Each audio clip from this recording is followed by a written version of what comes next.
feeling like what's going to happen next? And that's the question I'm going to ask Stephen Barrett. Stephen, very good morning to you. Good morning. Legally speaking, can the government appeal this particular decision? I guess it's the first question. Well, legally speaking, it's an interim decision and there will be a full hearing later on. What most of us have done is, and just to inform your listeners and viewers properly, Great Yarmouth Council did this a few years ago. So it's not quite as new as it appears, but there's going to be a full hearing. Yeah. But the simple fact is, Mike, a building full of permanently housed migrants is not a hotel. Right. And so, I mean, of course, the judge will be welcome to come to whatever conclusion at the full hearing the judge comes to, and I'm not trying to prejudice that judge in any way. I don't think I could prejudice a judge of the High Court. You can't prejudice a judge, can you? No, so I'm never really worried about this sort of. I mean, Keir Starmer would probably pretend that we could in order to shut us up. Well, he's an idiot, though, you know. Yes, he is an idiot.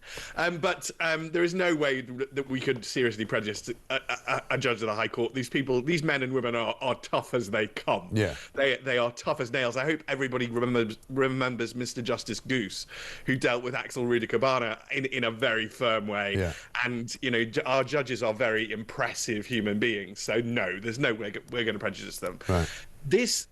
So everybody's expecting that the judge will simply say a building full of permanently housed migrants who are there for years, which is not open for business, which you and I cannot book. Right. You know, and we've seen this. Weddings are being cancelled and, you know, all sorts of I got told yesterday that there's a hotel in my neighbourhood in London which is about to be taken over by migrants. So they're still actually, you know, booking these places.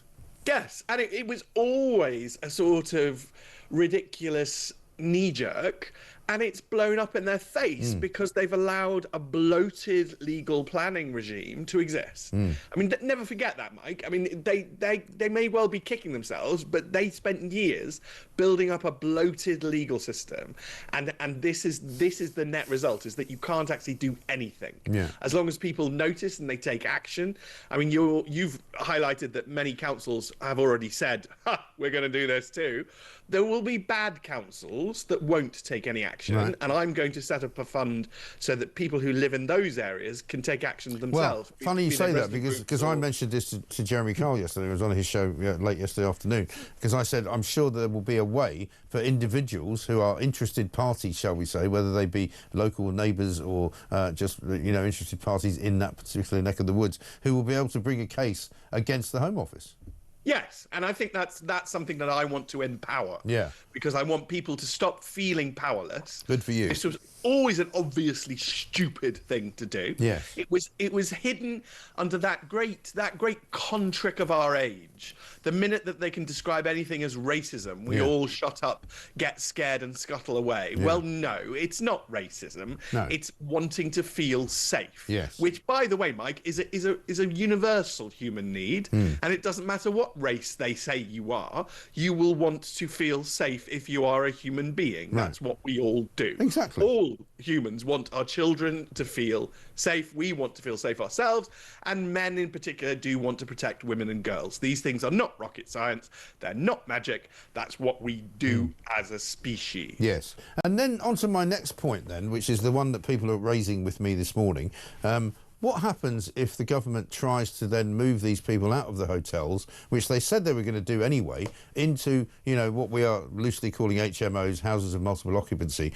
Because I think up until now, they've done it stealthily. You know, they've done it without really telling anyone. They've done it without really mentioning it. A lot of councils haven't even been aware. I think under this kind of scrutiny, they will struggle to do that. And I'm hoping that that's the case, because what I want them to do is start bloody well deporting them. Yes, well, stop thinking that the government is in any way competent. Yeah. And stop being worried about the government. The government is probably right now having lying on the ground and crying. Yeah.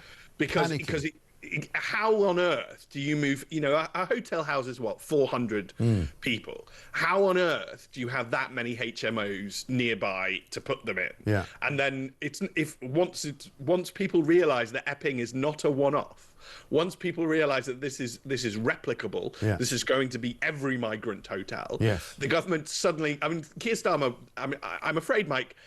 I mean, I hate saying it, but I also hate the fact that it's true that our Prime Minister lies. Yeah. So he did go on telly and say that there are loads of spare houses. Yeah.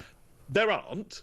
So he's going to run headfirst into his own lie. Yeah. Because there simply aren't enough houses to turn into HMOs. Where are these HMOs? Let's not forget, he also said 12 days ago that anyone who enters this country illegally will be detained and returned, right? Now, since he said that, 2,500 people have come here and not one of them has been returned. We know that they've detained maybe 2 or 3 of them, but it's basically another lie. Yes. It is, Mike, and I concluded, I think a few years ago, because my memory's getting worse, but I'm pretty sure it was a couple of years ago, that this is a national emergency, and it counts as a national emergency.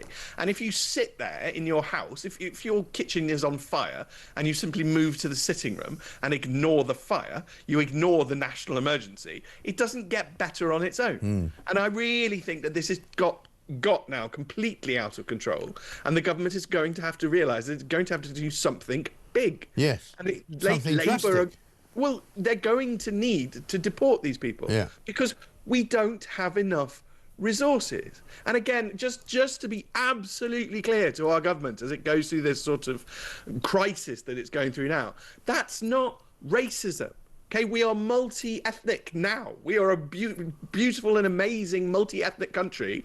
We just don't have infinite resources. Yeah. Nobody does. No, we're full up. It's as simple as that. It's got nothing to do, as you say, with the colour of people's skin. It's got nothing to do with which countries they're coming from. It's the fact that they're coming at all, and the fact that they're coming in such huge numbers that we can't handle it. It's as simple as that. You know, It doesn't matter if they're coming from Ireland or France or, Eritrea. At the end of the day, we just haven't got any room anymore, so just don't bloody well come, thank you. Yes, and the government's now walked into, or crashed headfirst into, a crisis really of its own making. Because, as I said, that Great Yarmouth case was, let me just get the date, Mike, I don't want to be wrong, 11th of May 2023. Right. So they have known for a while that this is a very serious risk. And so have they been able to maintain a sort of migrant hotel free zone then? They won a case exactly like Epping.